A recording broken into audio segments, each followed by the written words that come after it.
When my wife's ex started texting her, I asked her to block him. Instead, her single friends pushed her to cheat. When I found out, they blamed me. You drove her to this. I recorded every word. 3 days later, my response destroyed all their lives. My name is Julian Rivera.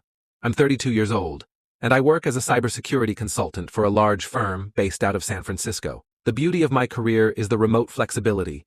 It allowed me to buy a beautiful craftsman-style home in Eugene, Oregon, where I've lived with my wife, Celine, for the past 5 years. Celine is 30, a yoga instructor with an almost magnetic presence. People love her warmth, her ability to listen, and the way she makes every client feel like they matter. I fell in love with her not just for her beauty, but because she seemed grounded, steady, and uninterested in games. For the first several years of our marriage, we were that couple people envied, traveling often, building financial security, and talking about when we'd finally start a family. I thought our love was unshakable. I was wrong. The cracks began showing last winter when Celine mentioned that her college ex, Damon Holt, had moved back to town after a messy divorce. He'd been gone nearly a decade, building a career in luxury real estate in Chicago, and apparently, he had returned to Oregon to start fresh. At first, I brushed it off. People reconnect all the time. But when Damon started texting Celine, the tone of his messages shifted quickly from, "How are you?" to, "I miss the way you used to laugh at my jokes, and I've never met anyone who understood me like you did." Celine admitted she felt uncomfortable. She even showed me some of the messages, and I told her plainly, "Celine, this man isn't trying to be your friend. He's trying to worm his way back into your life. Block him." To my relief, she did. Right in front of me. She deleted his number, unfollowed him on social media, and promised that was the end of it. For a moment, I believed her. What I didn't account for was her circle of friends. Celine's two closest companions, Marissa and Talia, were both women in their mid-30s, single, and loudly opinionated about relationships. Marissa, a freelance photographer, wore her independence like a badge of honor. She'd been through 3 engagements, but never a wedding, always claiming the men couldn't handle her freedom. Talia, a paralegal, was divorced twice already and had become a self-proclaimed expert on spotting controlling behavior in men. When Celine told them about blocking Damon, they erupted. "Julian's trying to control you," Marissa scoffed. "This is how emotional abuse starts," Talia declared. "First it's block your ex. Next it's don't talk to men at all. You need to set boundaries with him, not Damon." I overheard enough from my office down the hall to feel my stomach turn. They painted me as some jealous tyrant when all I'd asked was for my wife to protect our marriage. At first, Celine defended me, but after weeks of Marissa and Talia whispering poison, her behavior changed. She began working late more often. She started guarding her phone like it was a state secret.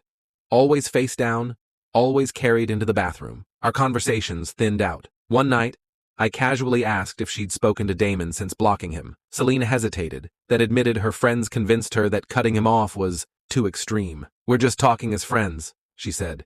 "You need to trust me, but trust only works when both sides play fair." The truth came to me by accident. Celine left her laptop open while showering. A notification from Damon appeared on the screen. "Last night was unforgettable. I can't stop thinking about you." My chest tightened.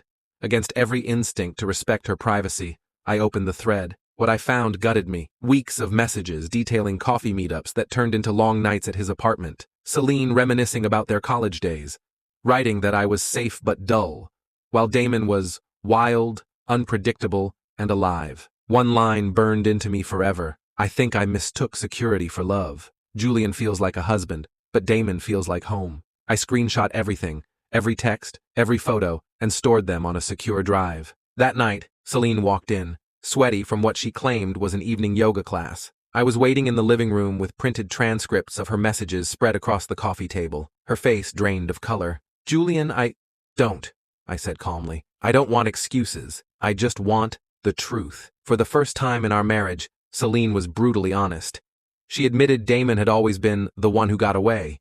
She claimed marrying me had been the practical choice, but not the passionate one. "Marissa and Talia helped me see it," she said. "They made me realize I was settling for stability instead of chasing real love." I asked one simple question. "When I first asked you to block him, did you want to?" She hesitated, then whispered, "Yes." His messages made me uncomfortable, but they convinced me I was just internalizing what a wife should do. So she betrayed her own instincts, because her friends told her to.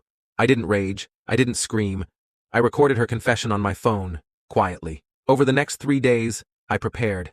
I hired a lawyer and filed for divorce, attaching screenshots of her affair. I exposed the affair to her yoga studio owners, many of whom were married clients Damon had also flirted with. Her reputation crumbled. I sent the transcripts anonymously to Marissa's latest boyfriend and Talia's boss, who had no idea the two of them spent half their workday gossiping and scheming in group chats. By the end of the week, Celine had lost her marriage, her job offers, and the pedestal she thought she stood on. Damon? He ghosted her as soon as the fallout started, leaving her to face the wreckage alone. I didn't just walk away.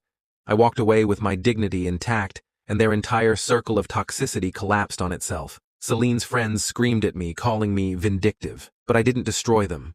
I simply let the truth do the work. And the truth, when revealed at the right time, is more devastating than any revenge I could have planned. After the confrontation, Celine didn't crumble the way I expected. Instead, she shifted into survival mode. The next morning, she came into my office while I was working, wearing the same robe she used to wear when she wanted to soften me up. "Julian," she whispered, her voice trembling. "I made a mistake, a horrible mistake, but we can work through this. You've always been so patient, so kind. Please don't throw everything away over one lapse." I looked at her calmly. "Celine, it wasn't one lapse. It was months of lying, sneaking, and degrading me behind my back. That's not a mistake. That's a choice you made, over and over." She burst into tears and collapsed onto the floor beside my chair. I was confused. Damon was a ghost from my past. I thought I needed closure. "I never stopped loving you. You're my husband. You're my home." Her words were carefully chosen, almost rehearsed. I could see her scrambling to press every emotional button she thought might pull me back. But I'd already read the messages where she called me safe but boring. I'd seen how she described Damon as the one she should have chosen. There was no coming back from that. Later that week, Marissa and Talia showed up uninvited at our house.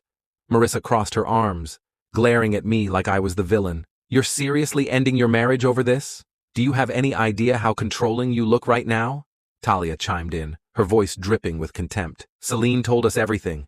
You pushed her into Damon's arms by trying to isolate her. If you had trusted her, none of this would have happened." I didn't even bother arguing. Instead, I pulled out my phone and played the recording of Celine's confession from the other night. Her own words filled the room. I wanted to block him. I knew it was wrong. But Marissa and Talia convinced me I was just internalizing what wives are supposed to do. The color drained from both of their faces. Celine covered her mouth in horror, realizing I had proof of everything. "Get out," I said flatly. "All three of you, for once." None of them had a comeback. The night before the divorce papers were served, Celine tried one last time. She made a candlelit dinner, wearing the dress I once told her she looked most beautiful in. As we ate, she reached for my hand across the table. "Julian, I know I hurt you, but think about the life we've built, the trips we've taken, the home we share. You don't just throw away a marriage because of a rough patch. Everyone makes mistakes." I let her finish, then asked quietly, "Did Damon make you feel alive?" She froze.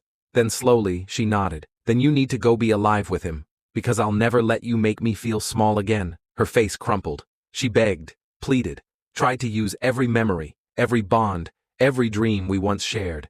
But my mind was already made up. The next morning, I left the signed divorce papers on the kitchen counter and packed my bags. As I walked out of the house for the last time, Celine stood in the doorway sobbing, calling my name, promising to change, swearing Damon meant nothing. But I didn't look back, because in that moment, I understood something powerful. Walking away with self-respect is worth more than clinging to a broken marriage. And no matter how much she tried to manipulate me, I refused to let her rewrite the truth.